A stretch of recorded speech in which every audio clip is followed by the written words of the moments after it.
এইখানে কত সুন্দর সুন্দর শার্ট দেখা যাচ্ছে। এই কালো শার্টটা তোমাকে অনেক মানাবে। এটার দাম কত ম্যাডাম? একদম 400। এত সস্তা? 200 টাকার মধ্যে দিলে দেন। না ম্যাডাম, কোনোভাবেই হবে না। ঠিক আছে, আপনার শার্ট আপনার কাছে রাখেন, আমাদের লাগবে না। চলো বেবি। বেবি দেখো আবার পিছন থেকে ডাকবে। আরে ম্যাডাম, এই নিয়ে যান। আসলে জিনির মতো কিপটা মানুষ আর কেউ নাই।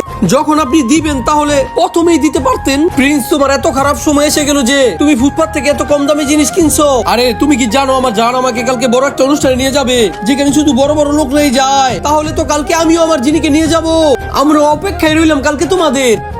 তুমি কি পাগল হয়েছো? আমাদের কাছে এত টাকা নাই। চিন্তা করো না, তুমি শুধু আমার সাথে আসো। তুমি এখানে কেন নিয়ে এসেছো? তাড়াতাড়ি ওরে মেকআপ করো। ঠিক আছে স্যার। ওয়াও জিনি, তোমাকে কত সুন্দর লাগতেছে। তোমরা দুজন এখানে কিভাবে আসলে? আমাদের ওর কাছে কি বলো, এই রিং এ কে কত টাকা লাগাবে? 50 কোটি টাকা? তুমি পাগল হয়ে গেছো নাকি? $1 বিলিয়ন। এর থেকে বেশি কি কেউ লাগাতে চাও? না। এই রিং ওই পাইছে, নেও টাকা দাও। এখন নাই, আমি পরে দিয়ে দিব। বস আপনি বলেন ওরে কি দিব নাকি দিব না? প্রিন্স কি সবার মহান আল্লাহ তাআলাকে যে যে ভালোবাসা, লাইক এন্ড সাবস্ক্রাইব করে দাও। আর পার্ট 2 পেতে অবশ্যই পার্ট 2 কমেন্ট করুন।